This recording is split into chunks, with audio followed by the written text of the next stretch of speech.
weeks, month or so. Yeah. So yeah, that's been nice to see. Yeah. But yeah, I guess it's just tough for everyone at the moment, really. That's true. That's true. Anyway, we can start.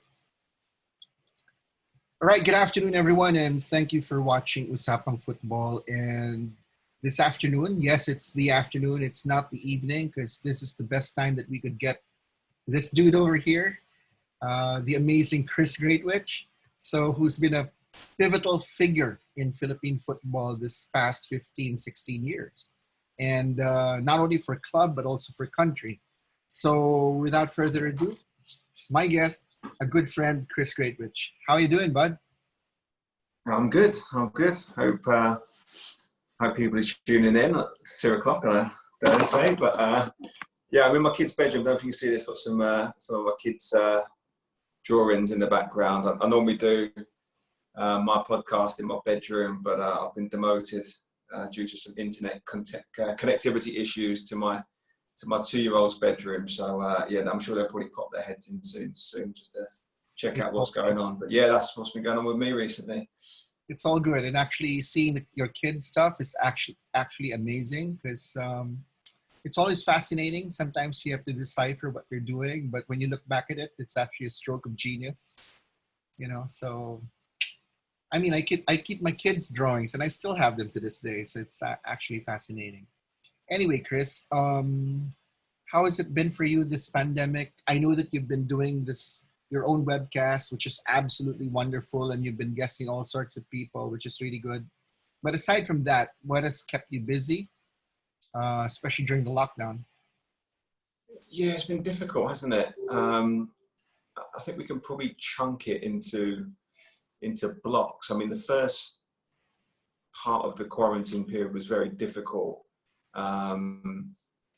Sort of being confined to the house, just having the kids, on top of you 24/7, that was very difficult. And I think that was also reflected with, obviously I have Kaya Academy, and, we found ourselves with hundreds of kids just being confined to their homes. It was very difficult, and you could sort of sense the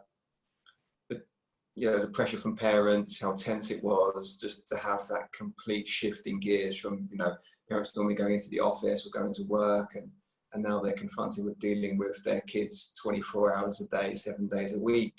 So that first bit was quite difficult, not just for me, but obviously for the kids as well. Just being kind of cooped up for a long period of time. Since the sort of relaxation of some of the guidelines here in the metro area, we've been able to get out a little bit more. So, the kids have been out on their bikes, been to the swimming pool and stuff. So that's kind of helped keep our sanity, I suppose. And then the same for the kids, really. So, they've been out and about a lot more, which has certainly helped, release some energy and stuff. So, and then the Zoom sessions we've been doing regularly with our kids. So football-wise, we've been sort of trying to do the best that we can with the resources that we've got. Like you said, I've got a podcast that we do, so we post that out every week just to try to keep everyone's football fix going, as best we can. Right. But yeah, that's really it. We've obviously been very limited, trying to keep myself fit, down the pool most days, working out most days, just trying to keep myself fit and healthy. Right. You never know, Scott Cooper might call me up, for an emergency call out one day. So I've got to make sure that I'm fit and ready just in case he gives me that call. Right. That's pretty cool. Okay. How's Simon and how's Philip? I've not seen, especially Philip. I've not seen Phil in quite a while, Yeah, so Phil is he's very anti-social media. I think he's anti-social, full stop. A lot of people probably think that I've only got one other brother who's the polar opposite, actually. Very sociable, too sociable, if anything. Phil's been living in Baltimore. He's a football academy called Pipeline. Huge organisation out in Baltimore. He got in at the ground level when there was only 2 other members. They're now one of the biggest football academies in America. He's done some really amazing things. last year won a national title, which I shared on my social media platforms, which was, I mean, when you sort of put it into perspective, I think they've got, I don't know how many hundreds of teams they've got in each individual, thousands of teams in each individual age group. It was close to the thousands. So for them to win a national championship was an incredible achievement for him. Yeah. So now he's doing really, really well. He's a father now. He has a 1-year-old boy. So yeah, he's just got roots and now living his own life in Baltimore, America. So yeah, that's him. And obviously Simon's been here Right. since before I was here.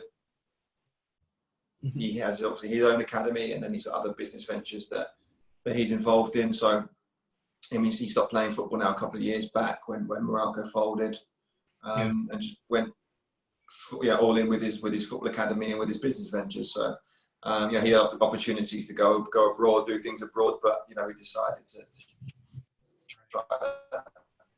Well, you know what? The other day I network here and is say again, Rick. Sorry, you cut out there momentarily. No, it's okay. It's okay. The other day I found an old picture from the 2006 Suzuki Cup. It was after the Suzuki Cup, the team had qualified, and there was a press conference. I posted it the other day. So Phil was there, Henry Bronner was there, and Louis Michael Casas. So, and the reason why I asked about also Phil, because I remember Phil was always smiling, and that's my recollection of Phil. I've not seen him in a while, but I recall that he was such a joyous person during the time. And well, those were great days. In fact, I want to share this picture with you. We took this photo. I took this photo of you in Namdin. Can you see it, Chris? Yeah, I can see it. Yeah, those are the guys who were on the 2014, who played on the 2010 Ascals. And wow. So, Chris, I want to ask you, at the time, it was you and Chad Gold coming up from England. What did you know about Philippine football at that point? And what were your expectations? Were you surprised when you landed over here? And it wasn't exactly as organized that you'd like to think or even expect. Yeah, I suppose my initial memories of Philippine football was in the UK. There's a book. It's called the Rothman's Yearbook. It used to be called. It's now I think it's William Hill, the betting company, now has the rights to the book, and they would have this publication each year, and they post basically any result from any football game around the world. Okay. So I would look up some of the Philippine results and see that, more often than not, it would be heavy defeats and some obscure lopsided scorelines. But I knew they had a national team, and I knew that, growing up as a kid, I was pretty good, and I knew that like most kids growing up in the UK, you aspire to be a professional footballer. Most kids want to play for England, and I was probably no different as a young kid growing up. But I always knew that if that wasn't an opportunity to be grasped by myself, then the opportunity to play for the Philippines would be amazing, to represent my mother's country, and et cetera, et cetera. I think close to my 17th, 18th birthday, we managed to get the information from the book, which had the address of the office, mm-hmm. and its contact information, so telephone number. And my mother came back to the Philippines in 2002 for the funeral of my grandmother, her mother. And so she went and stayed in Pasig with a relative. And then she called the office, PFF office. And, who was it who picked up the call? I should have done my research here. Rick, you should have given me the questions beforehand, and I would have told you the name. Sorry about that. Oh, forget his name. It's going to come to me. Give me a second. It's going to come to me. But anyway, it was literally just the office was at the time was down by Ultra, so she was staying in Pasig. So she literally just Jen? Went around Jen, Vince, the Mecca. It was Vince Areola. Yeah, Vince Areola. So Vince Areola had then got into contact with her and then met with the then president, who I think was Johnny Romualdez. Yes. Is that right? Yes. So so they were sort of exchanging messages, and then she went into the office, met, and then basically said, "Yeah, I've got 3 boys who play. You know, they'd like to suit up for the national team one day." Very, I think, casual. Just, I guess, if anyone knows my mum, very sort of thing that my mum would do. And then out of the blue, I think the following year, I got an email from Coach Harris, and he said, "Would you like to come out and join the camp for Tiger Cup 2004?" I think I was in America at the time. So this was 2 years after my mum had been to visit, and then I just decided to come in and join the squad. I think it was like a 6-week camp or something like that. So flew in. I left my school early. I was doing my studies remotely. So, and I say studies, that's a very loose term. I didn't really do much. And then proceeded to do 2 sessions a day, every day for 6 weeks at Ultra with about 50 guys on a gravel pitch with glass and broken bottles and all sorts, and proceeded to pretty much kill myself for 6 weeks straight in the hopes that I could make the team. Like you said, Chad was there. Darren Hartman was also in the mix at that time, although we didn't make the final roster. He was there. And then obviously some familiar faces who are in this picture here. I think actually everyone in that picture was there with me at the same time. So in the end, we were the ones who sort of formed the nucleus of that team and came through that period all at the same time. Right. Chris, it is my theory that heading into the 2010 Suzuki Cup, the core of that team had been together for like 6 years. That's why heading into the 2010 Suzuki Cup, even if we got blasted in that friendly in Bangkok and the team wasn't complete to begin with there, I knew that we would make an impact. Do you think that's a silly theory, or did you also feel that the team was rounding out into form heading into Vietnam?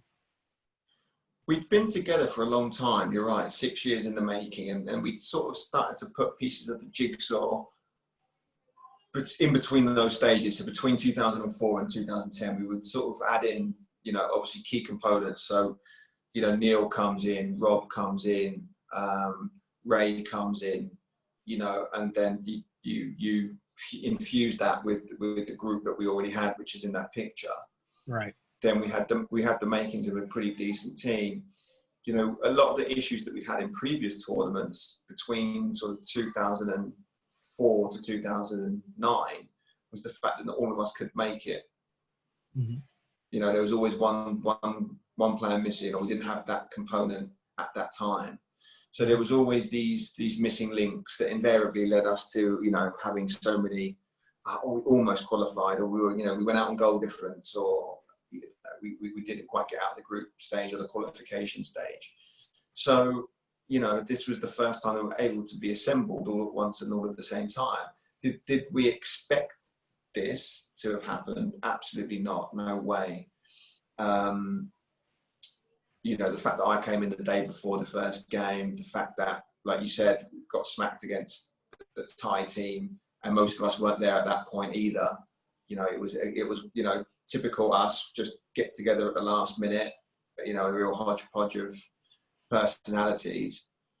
But what it did mean was when we did get together, and by together I mean actually in the camp, we'd been together for a long time, so we knew each other. There was didn't have to get used to each other. We didn't have to sort of, that sort of uneasiness when you get used to a group for the first time. There was none of that. We all knew each other, so it was just like slotting in. It was very seamless. and no doubt that helped us on the pitch to achieve the results that we did. Right. Before we continue the discussion, a couple of your former teammates are watching. Roel Henner and Ian Araneta are watching you right now. Brilliant. Yes, they I are. hope you guys are doing well. Jake Moralio is also watching, Great. among others. So, Relly San Agustin is watching us right now. So, there. Great. Okay. Perfect. Simon McMenemy, in a previous interview with him a couple of weeks ago, he was saying that when he came in, he had to make a choice. It was either you or Simon, your brother. And he said that Simon was coming off an injury. And when he was trying to choose between the two of you, he went with you, considering your experience with the team. How do you feel about that? Like, everything seemed to click right there.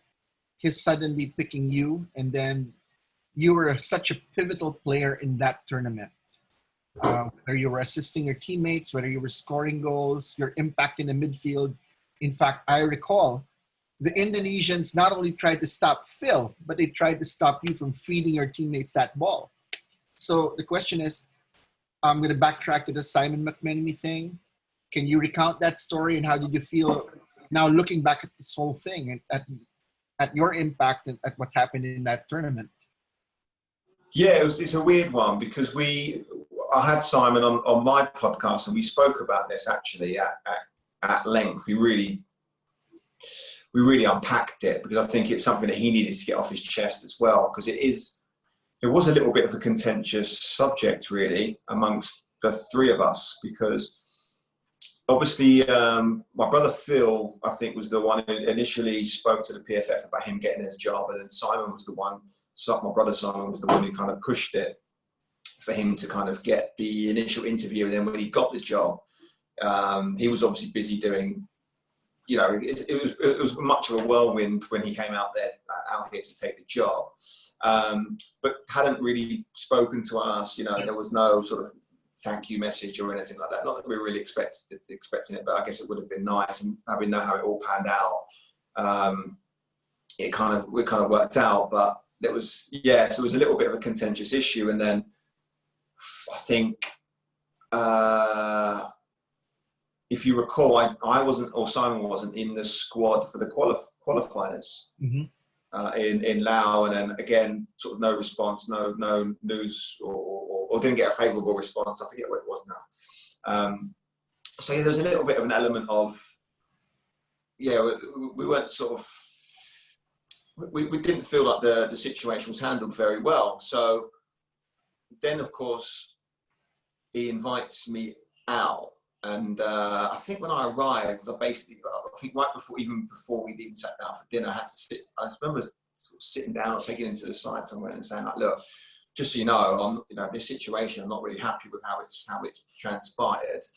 Obviously feel like, we did a lot for you to get the job, and then, hadn't heard from you. And then he explained his rationale behind why then, and he apologised, and then that was it really. That was kind of, we let bygones be bygones. And then even in the podcast that he did with me, he was saying, like, he was a young coach, and he didn't really know how to conduct himself, and he said it was definitely a mistake that he made, because like he said to me, you're happy, you're here.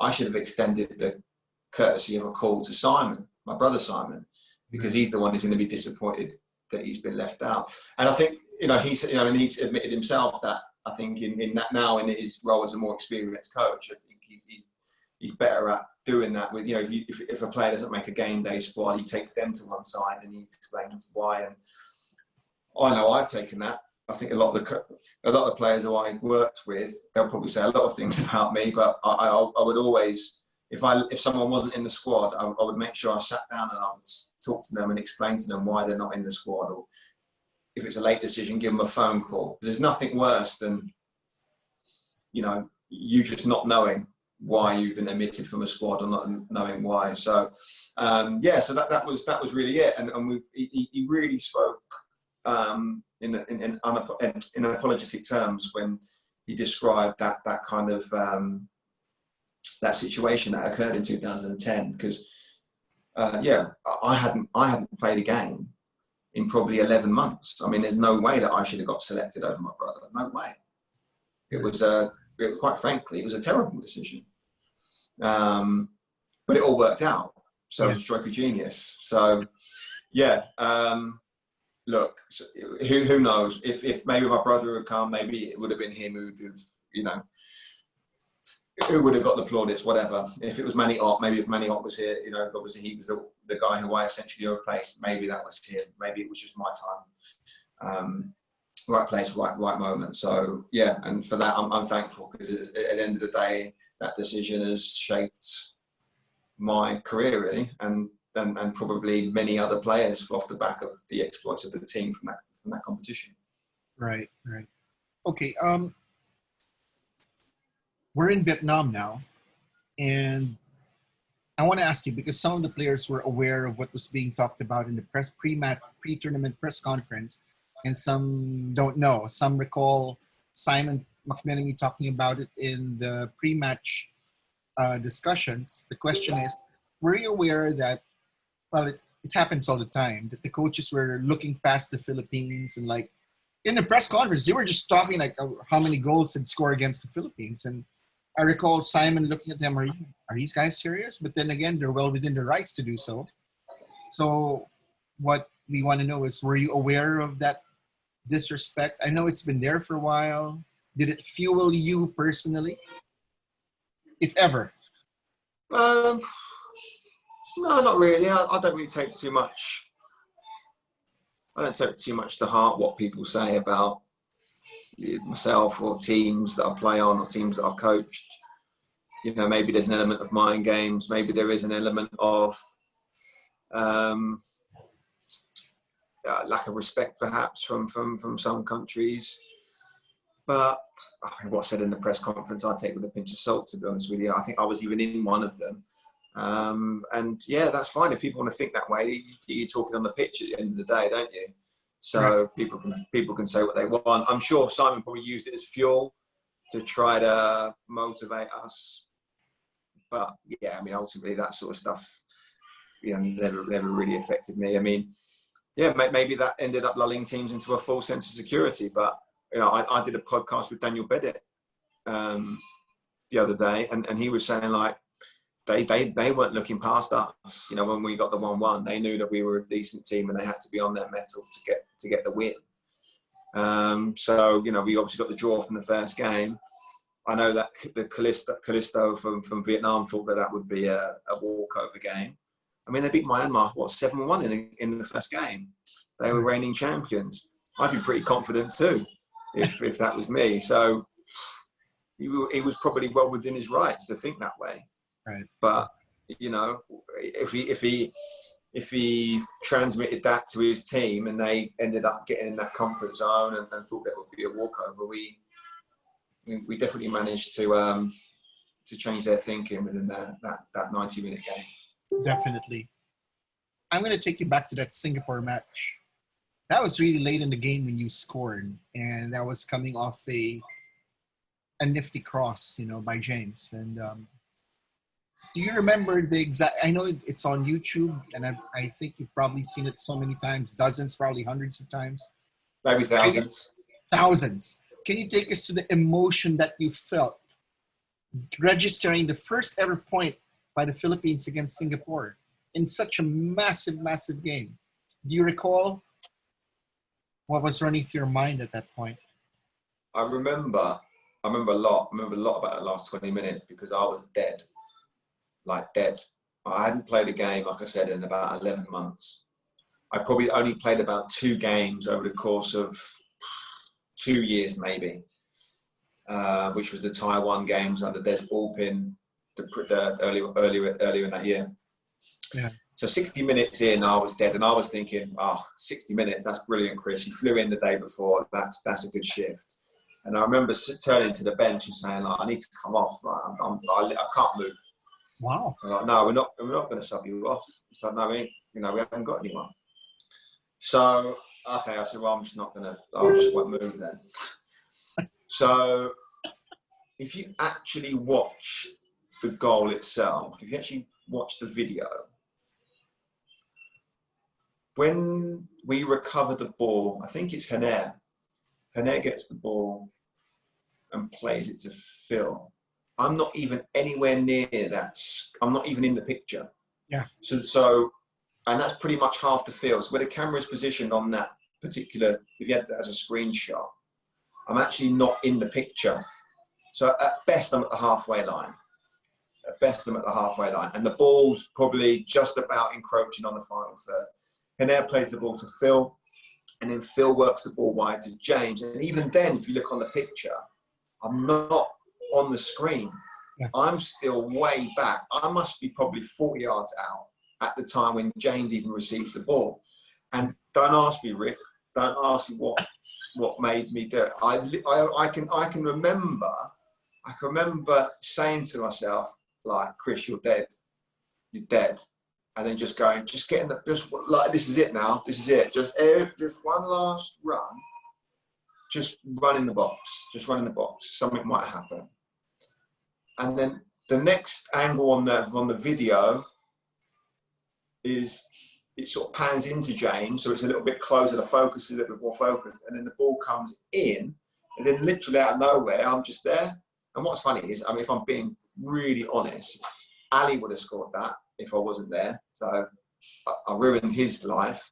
And then the other one that's even more interesting is about 2 minutes before that, 5 minutes before that, Daniel Bennett gets crocked. He gets injured. Yeah. And he couldn't move. He was stiff as a board. And if you watch, the ball goes sort of in between him and Ali, and I'm the one who nips in and scores. But Daniel Bennett would clear that 999 times out of 1,000 if he was fit. But he was injured and he should have come off. But he couldn't move. So the cross just ends up coming all the way through to me, and I'm 6 yards out and just tap it in. And then it's just, I mean, the adrenaline is, I mean, there's nothing like it. You can't have, there's no feeling like it. You know, last minute equaliser or last minute win, you can't beat it. I can remember running away, like sprinting, because that's just the adrenaline. And then the Vietnamese fans were pouring in, like jumping up and down and like cheering us. And at that point, there's probably quite a lot of people in there, actually. Yes. Right. It's probably, it doesn't seem like it because it's a big stadium. There's probably 5,000-6,000 in there by this point, because they're trickling in, obviously, for the Vietnam-Myanmar game, which is on afterwards. So, and then if you watch the video again, I can barely make it to the halfway line. I can barely get back. I'm just, I mean, empty, running empty. I was on fumes, mate. I could not, nothing. You know, when people said, oh, I got nothing left, I had nothing at all. Dead.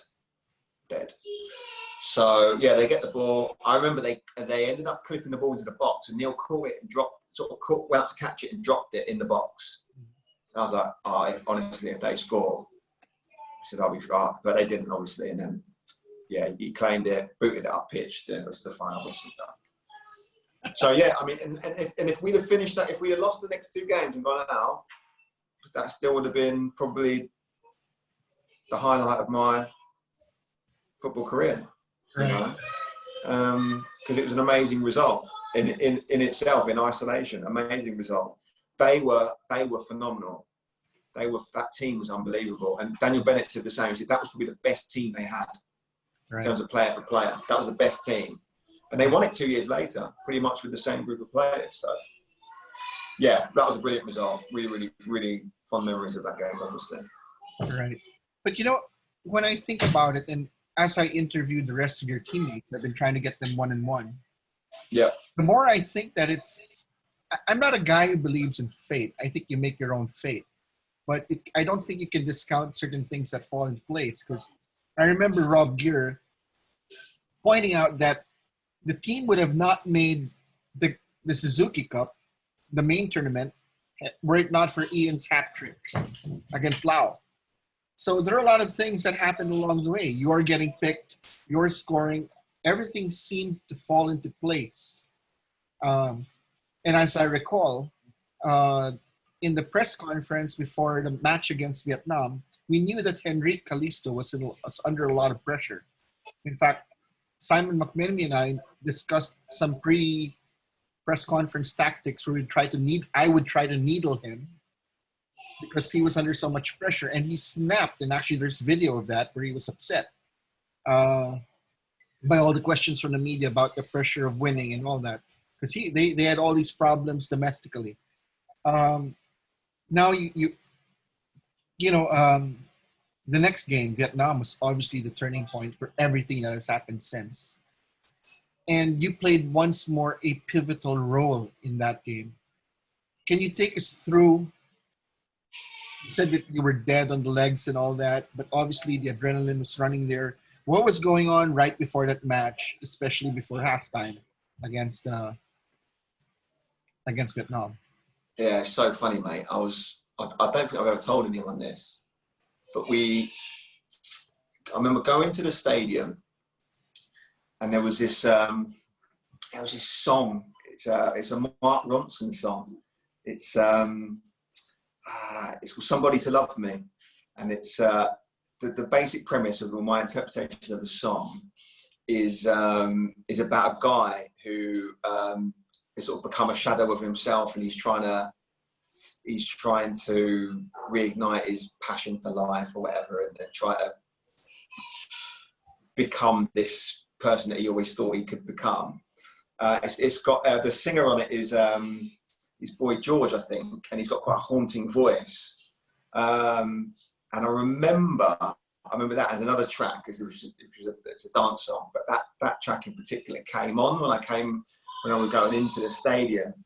And I can vividly remember being like alongside the stadium, the streets are packed, and I remember listening to the song and thinking like this is it, And when I was a kid, my dad always used to say things like, he used to have a phrase, he used to basically say, "Make it happen." That was like his thing.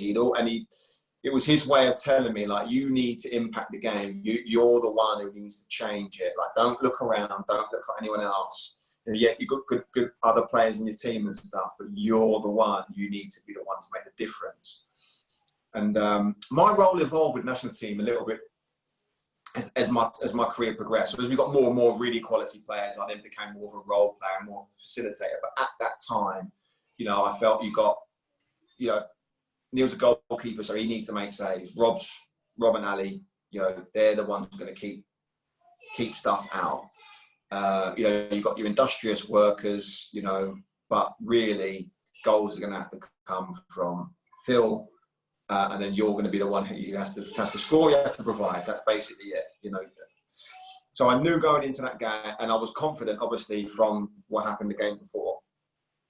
And like I said, as dead on my feet as I was in that last game, and Rick, honestly, it's not like I went in great shape. It's not like I'd gone and done a pre-season no, but I went into that game, mate, 10 foot tall, and I felt $1 million. Like I could have played 2 games that day, no problem. In fact, like I don't even want to say I felt tired after that game. That's just how it was. Like I was just mentally. I was obviously a bit older at that point. 27, probably in my physical, like not necessarily in physical prime, I would say actually, but just I was mentally strong. I'd seen a lot. I'd had lots of downs in my career, and I knew that I had nothing to lose. So I just took that opportunity and was like, right, this is it. Like, it's never going to get any bigger than this. You're going to be playing in front of 45,000 people. It's going to be broadcast across Southeast Asia. This is your time now. You just got to make sure that you put in a performance. And then obviously, I can't really remember too much of the game, Rick, if I'm being perfectly honest. I don't remember much in terms of how I played. But I obviously know I had a massive influence on the game, i.e. the goal. And you're one of the very few people who remembers it, but obviously breaking up the attack and then setting up Phil's goal, So, if you'd have taken all of those 3 components, that was really my game. and in terms of being able to deliver in key moments, which is sort of the thing that I became synonymous with as my career then went on from that. Then yeah, I did my job. I definitely did my job that day. So yeah, I remember obviously the partisan crowd. I remember going in at half time 1-0 up and thinking we've got a chance here, but never really like sort of being overconfident. I think, oh yeah, we're going to win this game. It was more just, yeah, just first half, did our job, got our noses in front, got a chance here. And then as we got to about 70 minutes, Phil scored, made it 2-0. Yeah. I reckon from about that, I didn't think we were going to lose after that point. Once we went 2-0 up, I reckon we could have played another 2 hours and they wouldn't have scored. It was just that one of those games. Neil, people go on about how well he played. He didn't play that well. He hardly made a save. He hardly made a save that game. He did what he had to do, but he came when he had to come for the ball, organised the back four, came out and handled the ball in some difficult situations. But run-of-the-mill stuff, Rick. Run-of-the-mill stuff. He didn't have Singapore game. He was outstanding, but that game, people were going. He just did his job. That was it. We had Rob out, played very well. Phil Younghusband was obviously playing at probably 50% at best, and he paid at 95%. You know, right? He paid, you know, so he was really the one. You know, although I was obviously in terms of action involved maybe the most. Yeah, Phil's performance was pretty. All things considered, you know, it's a bit like the Michael Jordan Pizzagate story that's been getting a lot of press. You know, with the Last Dance. I mean, it's up there. It's up there with definitely one of the most heroic performances, certainly in Philippine football history for sure. Definitely. Actually, during that match, Chris, I stayed behind the goal where Neil was positioned, and I seem to recall I was counting the times that they were teeing off on Neil, and Neil was just stopping a lot of shots that game. And I wrote on several occasions, I said as much as Chris Greatwich was massive in that tournament, I thought that Neil saved our butts, because I think after you scored, they were under tremendous pressure to equalize, because now they were feeling it. And I think even Simon McMenemy remembered the crowd turning on them and starting to boo their players. Yeah. And they, you know, they were just really going at us, and they were playing us very physical. But when Phil scored off your assist, there was like the air went out of it. In fact, I remember I after the score, after Phil scored off your feed, I turned around and I took a picture of the scoreboard. It was that exact moment Anton looked at Ali and said, "Is that for real?" Anton asked Ali then. And Ali was saying, "We're going to win this match." And then I could see people leaving the stands. They knew it was over at that point, because you guys were stopping everything. Rob was so incredible. I think Rob was running on fumes, and he was just throwing himself all over the place just to block those shots. So now, if you felt like $1 million after Singapore, how are you feeling after Vietnam? I mean, you've got the video, haven't you, Rick? I mean, that video is. I mean, there definitely is that element of disbelief once you do it. Do you know what I mean? It was definitely like, bloody hell, we just done that. They were a good team, Rick. They were a good team. You know, reigning champions in their backyard. They're tough to beat at their patch. Really, really tough to beat. So, I mean, yeah, it's, you know, Southeast Asia throws out some crazy results, right? Suzuki Cup especially always had these crazy results, and that I can't recall one being as mad as that one. You know, that one was like, I don't know what the betting was like. I don't know what the odds were, Rick. I don't know what the odds were, but I'd imagine we were massive, massive underdogs to win that game. So someone, if they put on a bet, must have made big, big money that day. But yeah, just I can't really just this belief really that we managed to pull it off, because you know any best laid plans, you know, look great on paper, but then to go out and do it, is always much more difficult. So no, I think, and then we got really good reception when we went back to the hotel staff, the Singapore national team give us a round of applause when we got back and stuff like that. That was really nice. So yeah, I mean, it was surreal, really. It was surreal. I mean, those images that you've got in the change rooms afterwards just really encapsulated that team spirit that we had, the euphoria that we experienced, Phil being sick, you know, guys crying, guys doing stupid, crazy stuff in the locker room. But I mean, that sort of summed us up, really. We're a ragtag bunch, all different backgrounds, but for whatever reason, we managed to come together and have this amazing team chemistry. So it enabled us to obviously perform in the way that we did. So yeah, it's just. I think in that video, sir. you looked shocked even after the game, like you were still in disbelief. I would say that was accurate. Yeah, I would say that was accurate. They were a good team. I mean, yeah, it's when you go into most games, you obviously hope that you win. That's very different to believing that you're going to win. There was no belief until we got that second goal, and I'll be like, yeah, we're going to win this. We're going to win this. And then the disbelief of the fact that we actually did it. Right. But yeah, it's just really happy to be a part, really privileged to be a part of it, because you contributed, and everyone contributed. You know what I mean? Like, yes. Yeah, I don't know if Haner's logged off because he's bored of listening to me, but like I look at his performance, for example, like, oh my gosh, the amount of work that he got through, like James as well, like just workman like performance. And when you've got 11 guys who have that level of commitment to the cause, It's going to be really hard to beat. Really, really, really hard to beat. So, yeah, probably my favourite game, I would say, that I've had with the national team. You were saying earlier that on our way to Maidin National Stadium, you noticed the number of people outside. I wonder if you recall, on our way out after the Vietnam match, we switched off the lights inside the bus because we were afraid. Like, we didn't know what to expect when we got outside, and the streets were still lined with people. I think they were waiting for us because they weren't moving. And I remember Simon saying, everybody keep quiet. No one say a thing. So everyone was quiet. But the moment we were almost out on the street, I remember you banging your hands on the window like, yeah, we beat you guys. We beat you guys. And Neil was trying to pull you away from the window like, stop that, man. I want to get home in one piece. And I don't know if you remember that, but that was I don't remember. That sounds like something I would do, though. Yeah.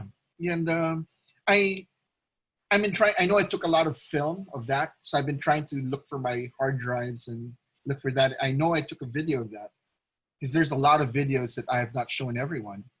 Even the press conferences, even Callisto losing his mind in the press con.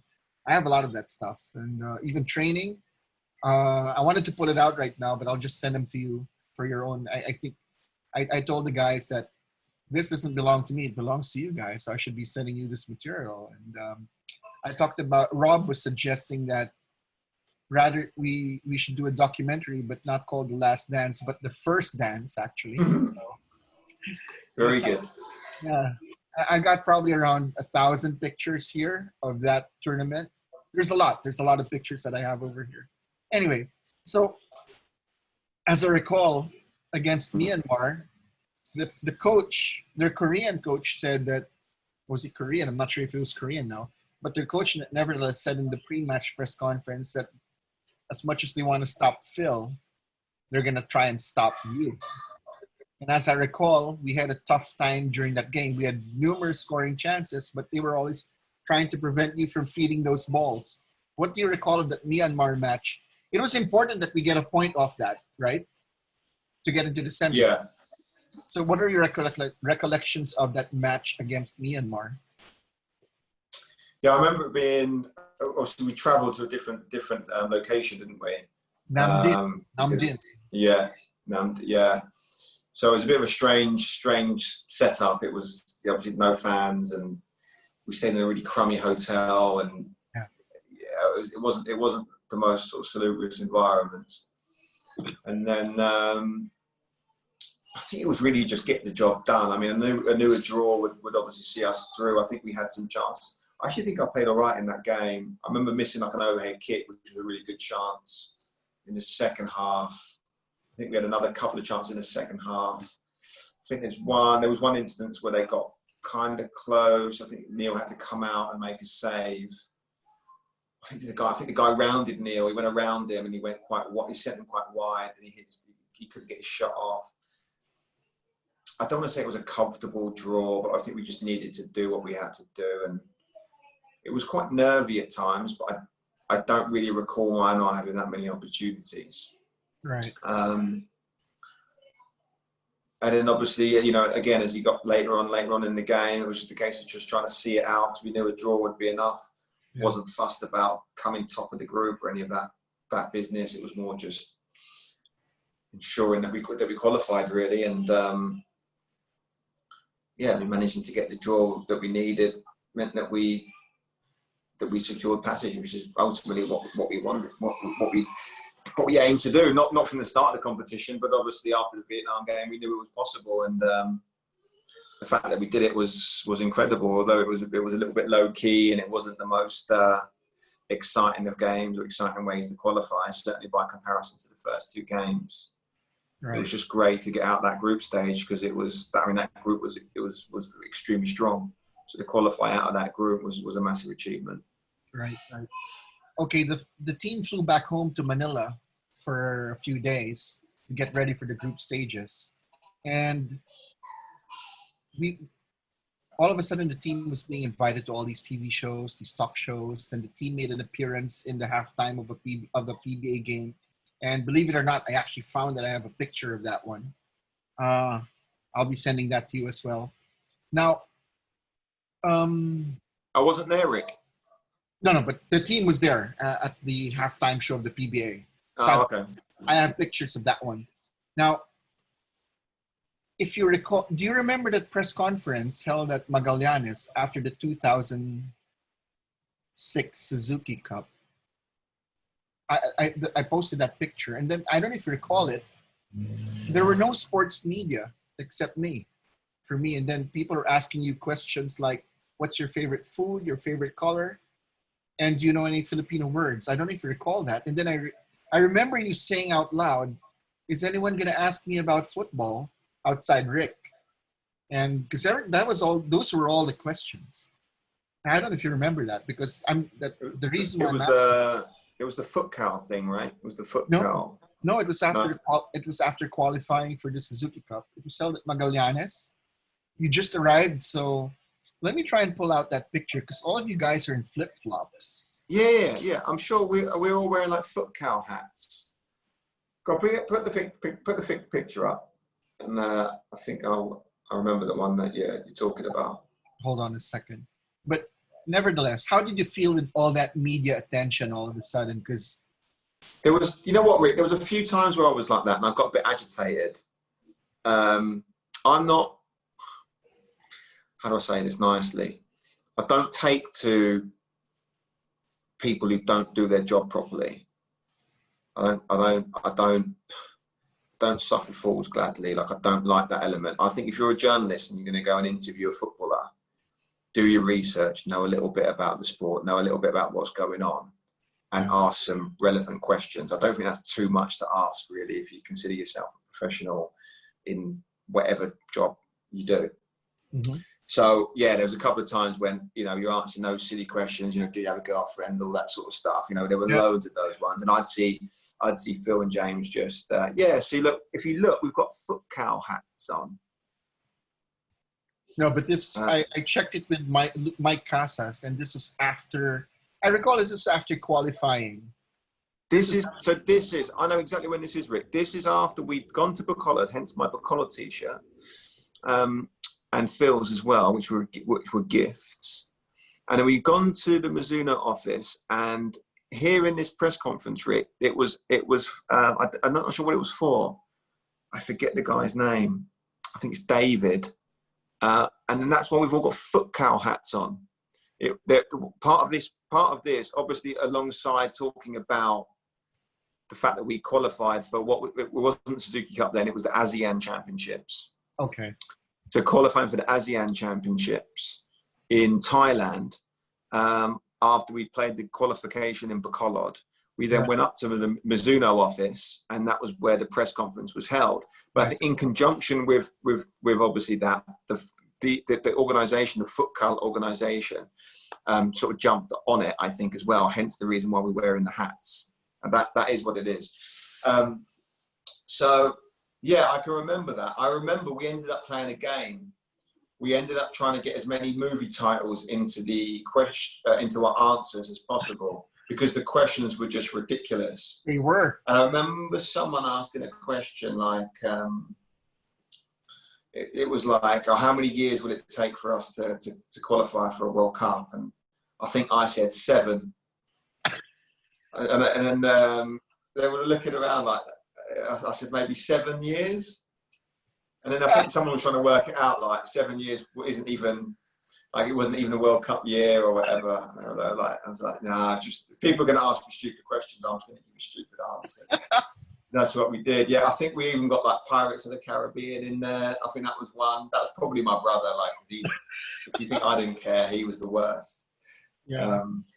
So that was what we ended. I remember the press conference. Yeah. I remember you being annoyed because like the questions were, have you tasted adobo? Have you tried, all these other foods? And what's your favorite color? And I said, that was insane. That was just, you know what, Rick? That's just filling time.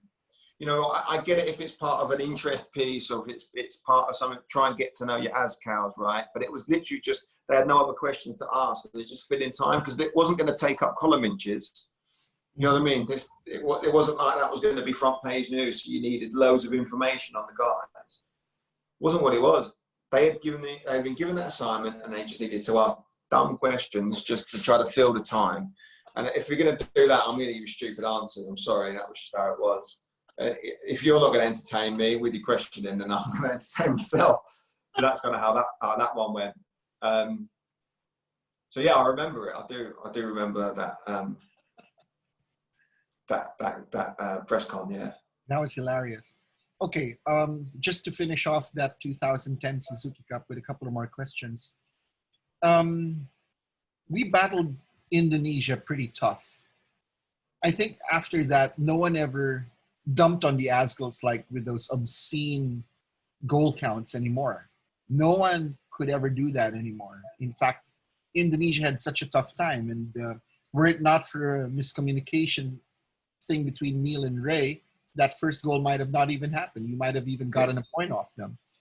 What is your takeaway from those semifinals? Because Dan's takeaway is, had there been a home match, we would have at least gotten a point or even beaten them.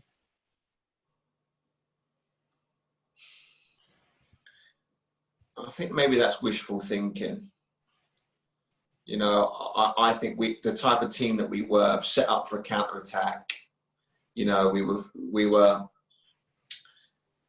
very compact, very hard to break down. We whatever, and in a short period of time, we had a very simple game plan, and we were able to execute it really, really well. You know, if we have to have a home game where the onus is on us, you know, are we going to open ourselves up, or do we then stick to what we're used to? And, you know, we give the impetus to the Indonesians. They get 1 or 2 goals and then the tie's over, you know, just on the away goals rule alone. I think it would have been amazing because we could have really captured the fervour and the excitement of football at that time to have a home tie. So in that regard, it would have been nice. Would it have impacted the end result? I don't think so. I think they were a better team than us. I think they were the best team in that tournament, in my opinion.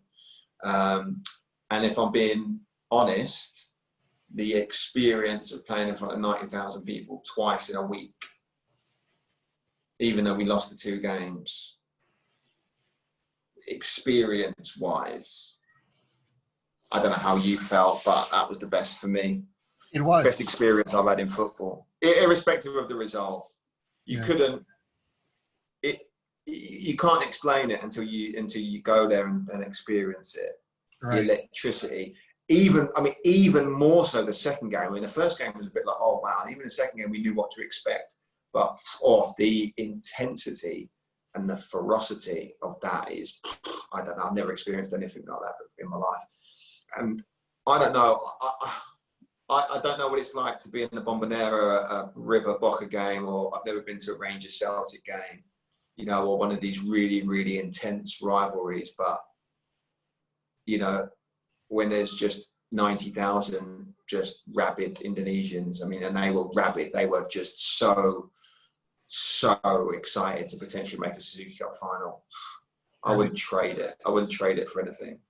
Yeah, my memories of that are very vivid. I shot a lot of video on our way in to the stadium.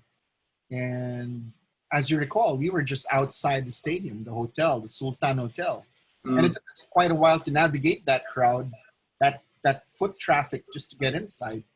And when we got inside, some of those ultras chased the bus and they tried to get on the bus. But I recall George Rodriguez told Roel Hiner to close the back door because they were trying to get in. And as we got in, and I have the video of that, where when James gets down, he was one of the first guys off the bus, and you could hear the crowd at the stadium. It was just really something.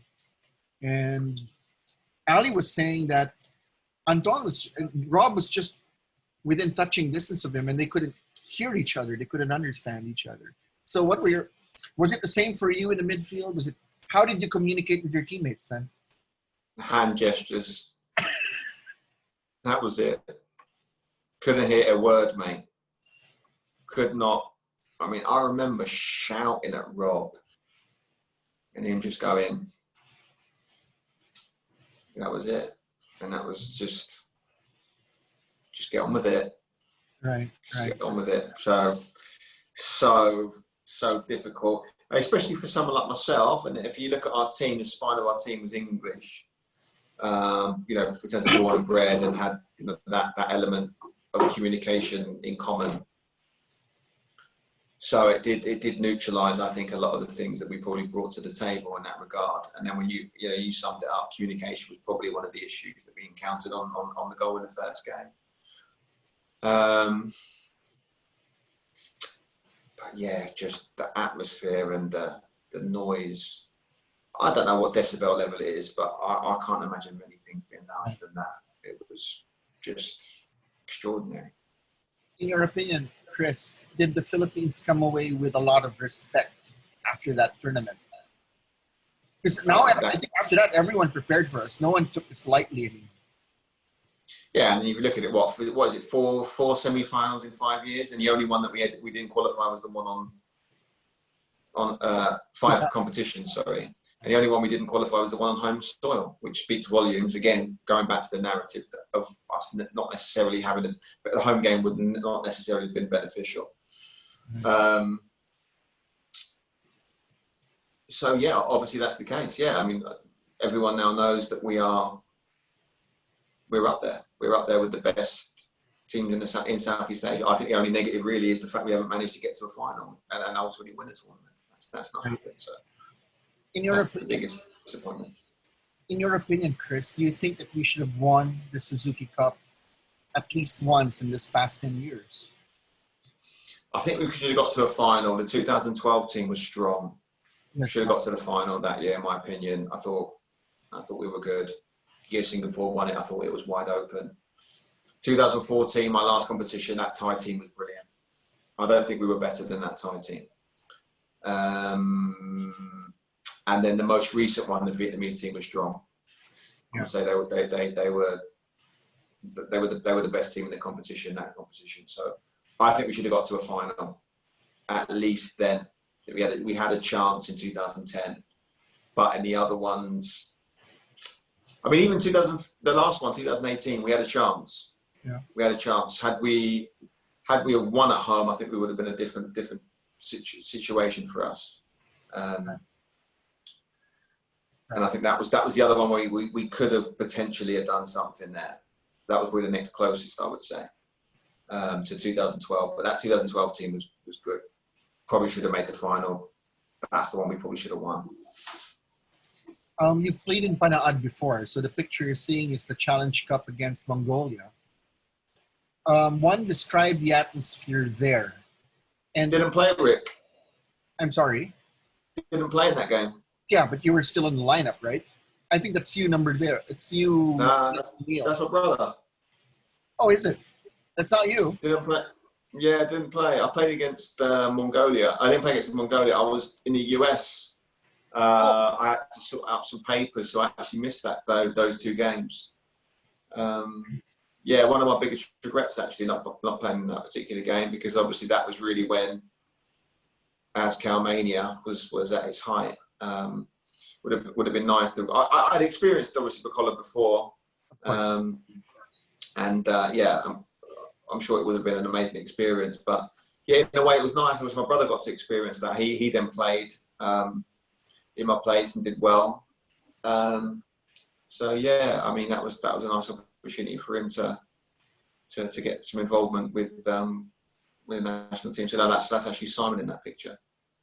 Before I ask you some other questions related now to Kaya and the wonderful academy you've put up over there, what is your, looking back at 2010, this being the anniversary year, what do you think is the legacy of that team, and what do you tell your kid about that wonderful historic time?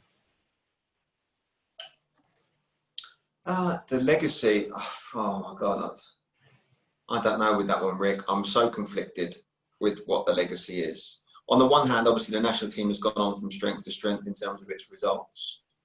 Our legacy has been obviously qualifying for a major competition, going to the Asian Cup, consistently performing at the Suzuki Cup level. So that is a plus. But obviously that's then tempered with, a lot of the negative things that we seemingly haven't been able to harness. The downward decline of the league, seemingly not being able to upgrade on the other aspects. You look at the playing side. I mean, we've had the players that we've managed to attract to the national team has been a massive upgrade since my time, consistently over the years.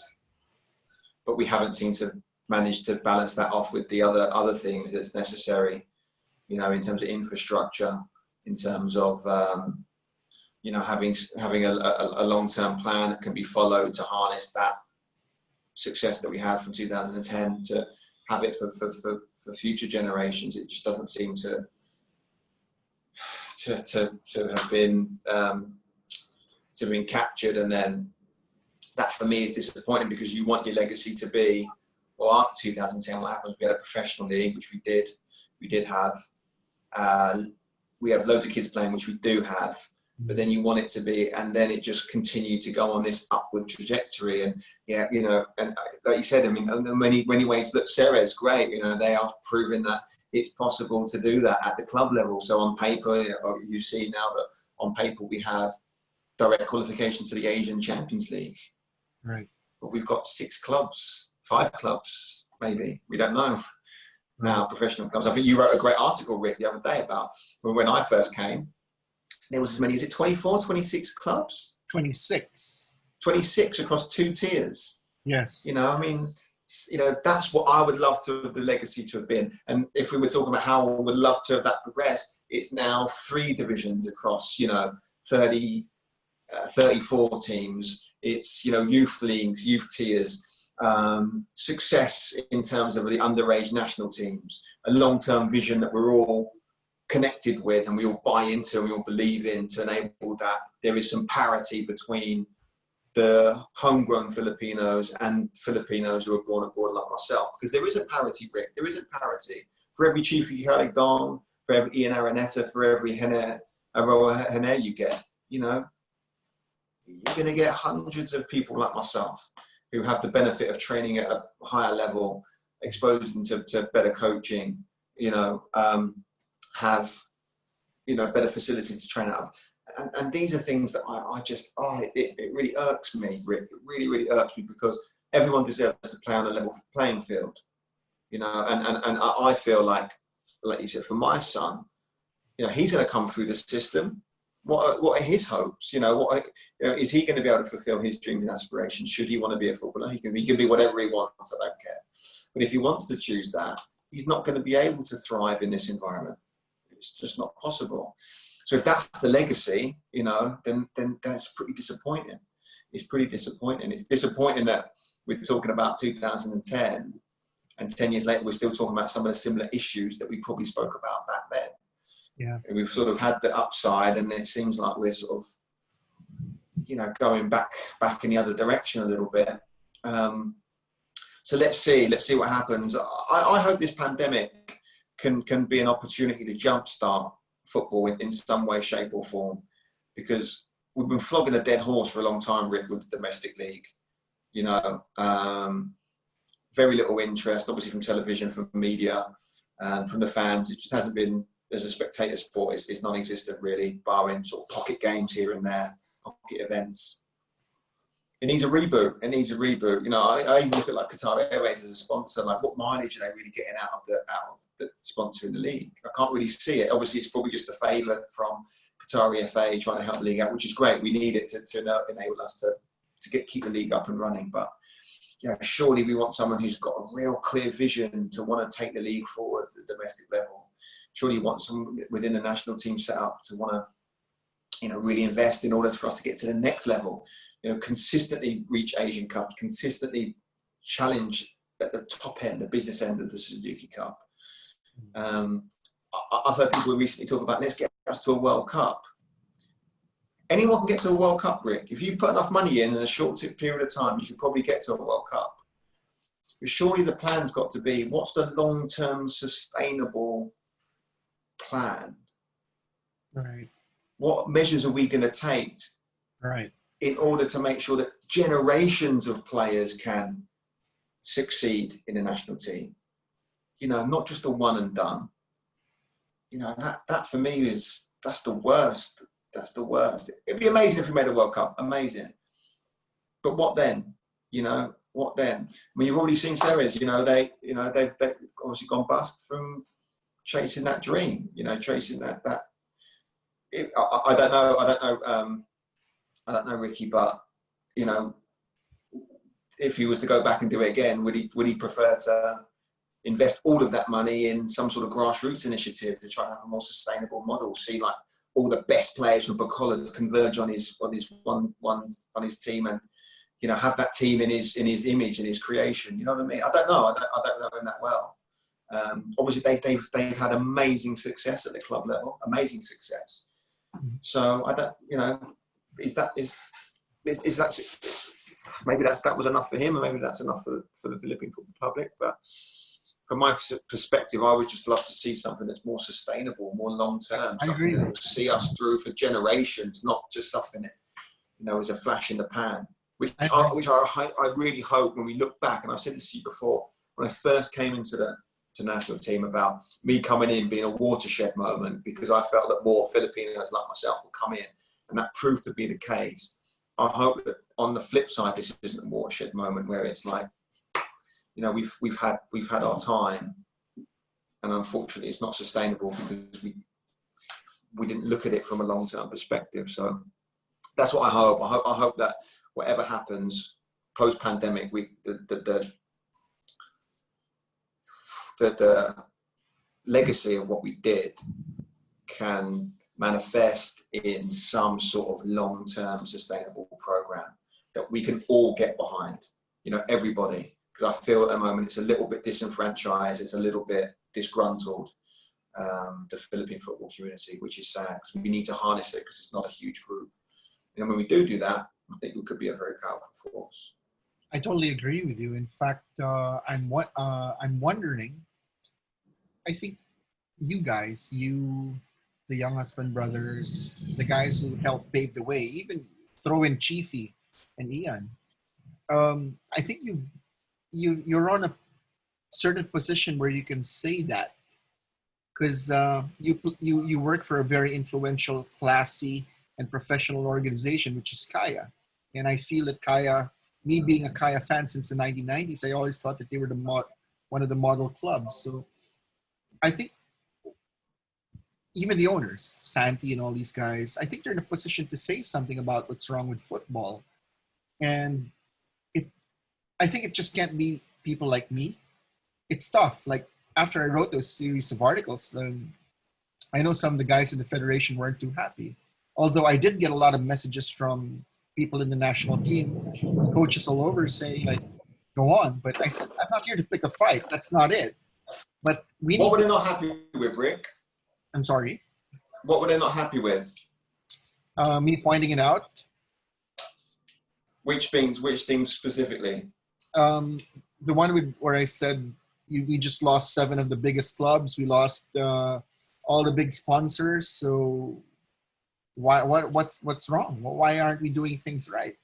And I said, where's the grassroots? In my other article, I mentioned like a lot of the youth groups have been winning from 2014 and 15, but they were not able to sustain that because no money came in. The money that was supposed to help those 2013, 14, 15 squads, boys and girls, they were winning. And all of a sudden it's not there. So now you retard the growth. And that's why I feel that I think you guys, you gentlemen who helped pave the way for this are in a unique position to say something and make it happen. Sometimes I think a lot of it, Rick, it needs to be backed up with action. So we can say what we want, but at the end of the day, there needs to be some action. I've been talking about grassroots since the minute I walked in the door, Rick, and you know that. I know. So that's 16 years ago. I was saying like I don't really see much in terms of grassroots. You know, like what's going on with the grassroots initiatives? Is there a curriculum? Is there a curriculum that I could take a look at? So, you know, when I set up my academy, I can maybe follow some guidelines so it's all in keeping with the philosophy of the governing body and their grassroots initiatives. Have you seen one? And that's not, I'm not trying to call anyone out here. You know what I mean? That's just a simple question. Have you seen one? Is there one? If there is one, can we share it and we can distribute amongst all of the clubs? I have one. My academy has one. You want to see it? It's on my website. It's free. Go take a look. I'm not trying to hide anything. And this is the perspective that I've come from. And I spoke with Coach Harris about this. And I said to him, like, look, there's a lot of people said, why did you put it up? Why did you put this? Why did you put it open for anyone to see? I said, Rick, you have an obligation, especially myself. I have an obligation to share the knowledge that I've got. You don't have to take it.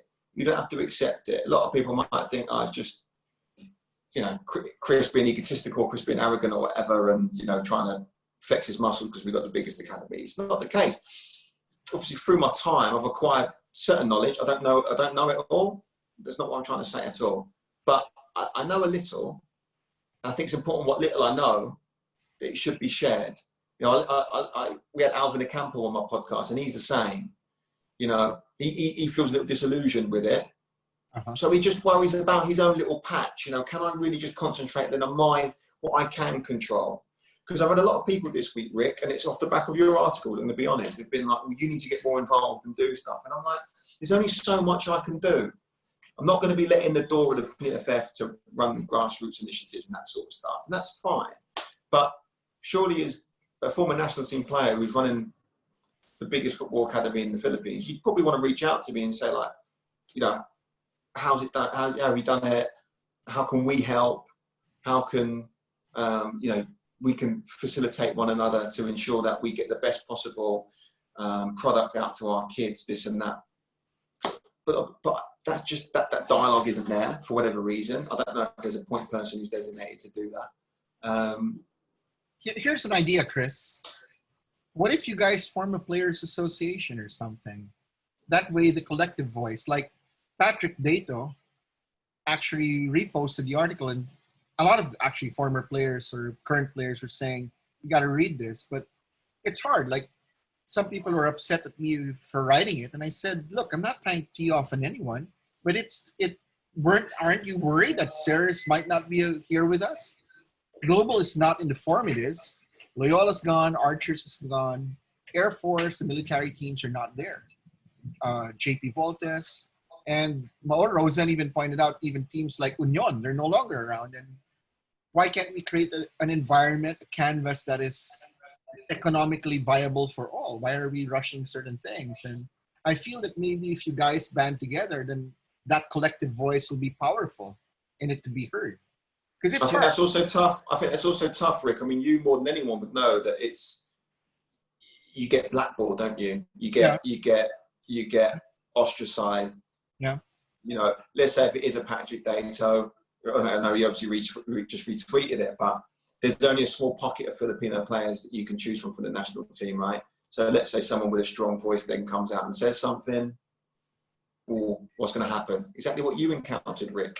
It's that oppressive, you shouldn't really be talking about that. That's unfair. You shouldn't be calling out our misgivings. Then it's going to make life difficult for you.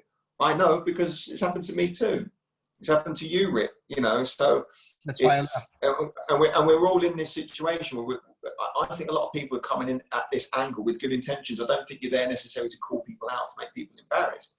You used the word accountability. That was the word that you used with one of your articles about the grassroots initiatives. Spot on. It's 100%. Where is the accountability? If no one from a provincial FA does anything, what's going to happen? Probably nothing. So it means that people get disillusioned, and there's only so much energy that I can give to the game. And I think I've given a lot. And I'm always here if necessary. But I think there comes a point where, governing bodies or people in positions of influence, they need to obviously step outside of their comfort zone, step outside of their small network, step outside of the comfort zone, and reach out to people. Not necessarily saying myself, reach out to people who want to help, and allow them to help, and give them the tools to do that. Is that person going to be me? People are saying me or Anton and these guys. We're all doing our own things. We're all trying to do our little bit. Could we do more? Maybe, but I think that's a big ask. Because at the end of the day, people need to want to be helped, or need to be willing to hear it out. And if it's people banging their heads against a brick wall, then you're best off channeling your energies elsewhere. If that kind of makes sense. I have to tell you something, Chris. There are several reasons why I left football in 2014. And I regret some of what I wrote, but not all of it. I remember when I wrote against Michael Weiss, and I think some players were upset about what I wrote. They said that you shouldn't have said it because it should have been us. And I said, I remember trying to defend myself against some of the Ascals. I said, you know what? I've heard him say those things, and it upset me. Having lived abroad, I've experienced racism myself, and that's not funny.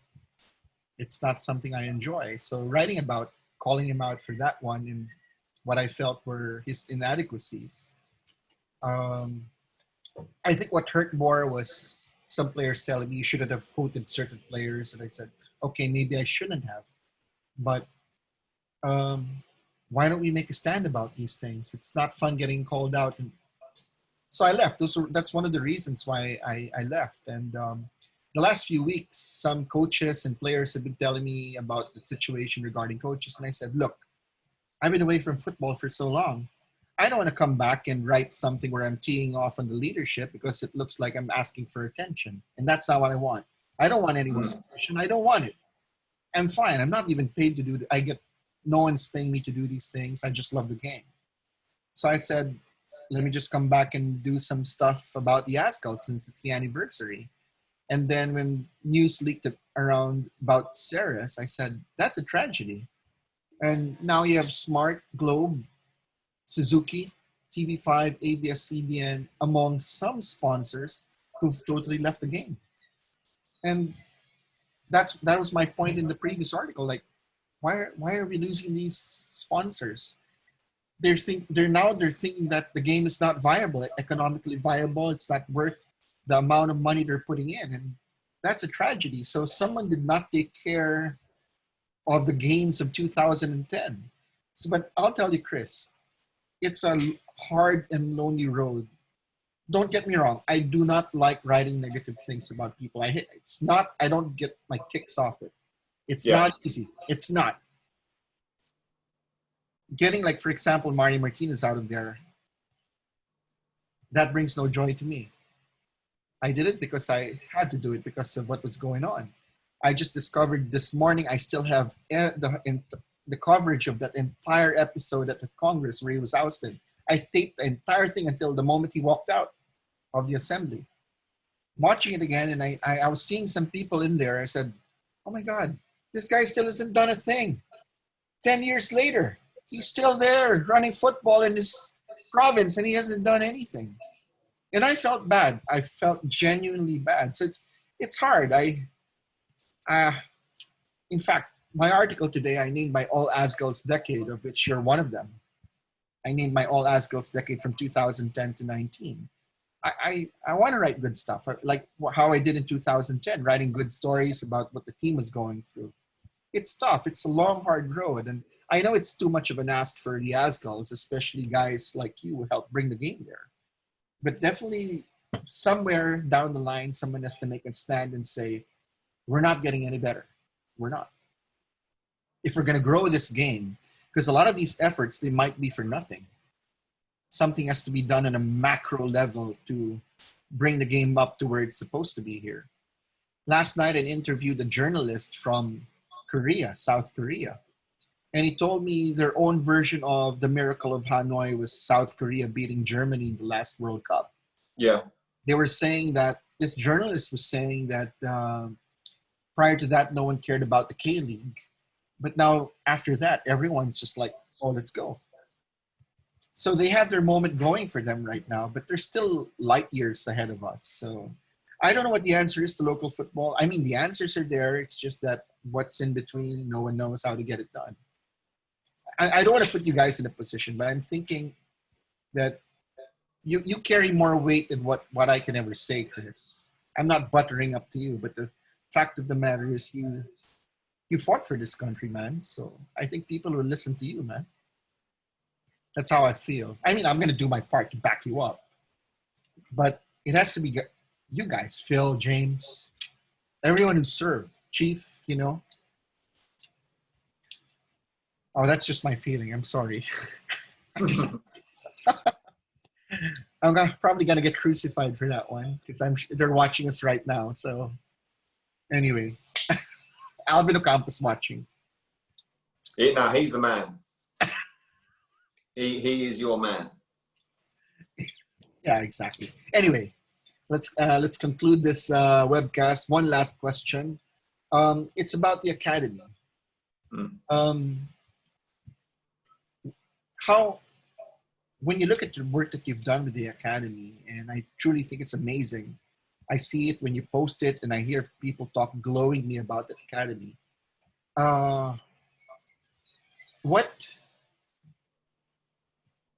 else is in your bucket list of trying to help that grassroots program? How else? I know you're really doing your best to elevate football, but what else are you trying to attain or achieve with your academy? What are you trying to call out?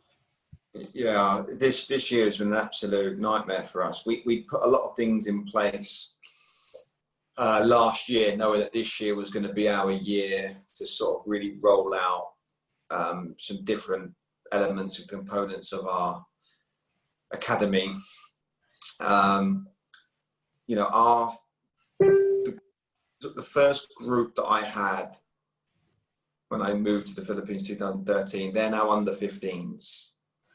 And they've been, you know, sweeping all before them pretty much for the past 3-4 years. Took a bit of time for them to kind of get used to it. But our under 15s this year was just like, there's just some real talents there that I think could go on and have really good careers, whether that's in professional football or they get scholarships to the US, whatever. Use football as a vehicle to enhance their life. There's loads of those players in that group, which is great. But what we've done is that sort of trickled down to the younger age groups our under 13s were decent this year, but our 11s, U11s, like unbelievably strong. U9s, unbelievably strong. My son's in the U7s. Nice. That would have been interesting. He's only 5, but he likes it. So we basically got to the point where I felt all of our teams were very, very good. Individual age groups now, so we had teams in every year group, so we're not having to formulate new teams every year. Every team's the same, so you just move through the age groups together as one singular team. Most teams are most teams are batched every 2 years, but we did it every individual year, so 2 teams in each age group. So there's that seamlessness, that continuity that I wanted. And I've managed to get a really good group of staff in to work with them as well. So we've got some really good coaches, and the curriculum and the coaching manual philosophy that we have, I think it's been a work in progress, but I think we've got it into a really good space now. Just a little bit on that. We're basically trying to create these and cultivate what I think Philippine footballers should look like, which is creative, quick, agile, expressive footballers. Hardworking, diligent, defensively, and with with respect, and people who play with honor and with pride, and that these things I think are really, really important, and it takes time to establish that type of culture. It's not something you can do overnight. It looks great on a plaque, or it looks great on a poster, or on the bottom of an email, but to live it and breathe it, it takes time. It takes time for it to sort of ripple throughout your organization. And I thought especially this year, we got to the point where I felt all of the pieces were in place for us to not just to win everything. That's not what we're really about, but the key components were there. And it was just the start of something where it was just going to be this juggernaut. And I think we've done well up until this point, but I think this was the point where we were just going to freewheel, and it was just going to be, a massive, massive success. Obviously, we haven't had that. I'm hoping we can kind of pick up where we left off, but a lot of kids have left, moved back to their home countries for the international kids. Obviously, some will be homeschooled and be reluctant to come back when things do open. So we'll have to wait and see how that pans out. But anyway, I'm confident when we do resume, we'll be able to pick up where we left off, because I think we've got the pieces of the puzzle in place.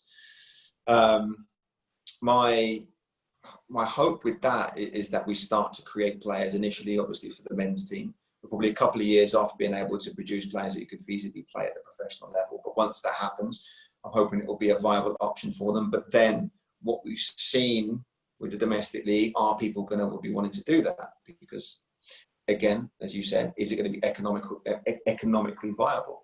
So if you've got a kid that goes to ISM, or he goes to Ateneo, or he goes to La Salle, they're paying, a lot of money to go to these schools. They're probably going to be doing proper courses, law degrees, or business degrees, and families are going to want them to go into their family business, etc., etc. They're going to not want their kid to go and play for 20,000 pesos a month or 30,000 pesos a month. And it's not like it was maybe 4 or 5 seasons ago where people were earning, 100,000, 200,000, 300,000 pesos a month. Then it's a viable career option for these kids. You know what I mean? Then it can be a bona fide career.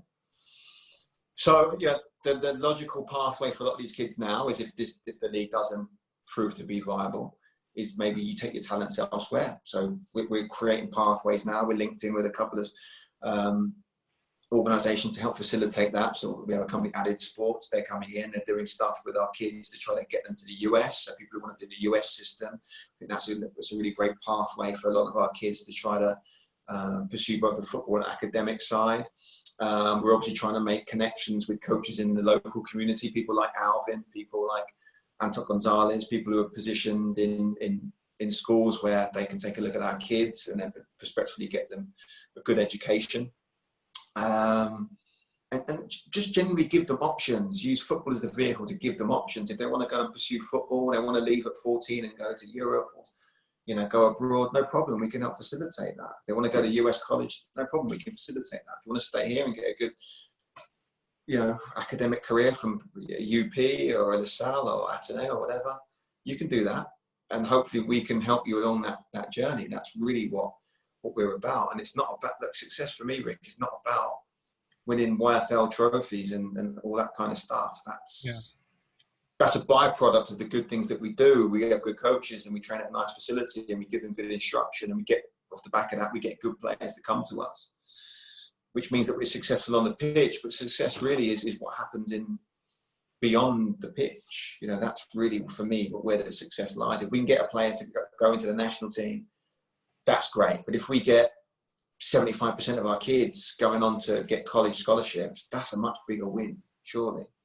That's a much bigger win for me. So that's really my perspective right now, is trying to create pathways, trying to create avenues. I think the wheels were in motion. We might have to take a couple of backward steps before we can move forward with it again.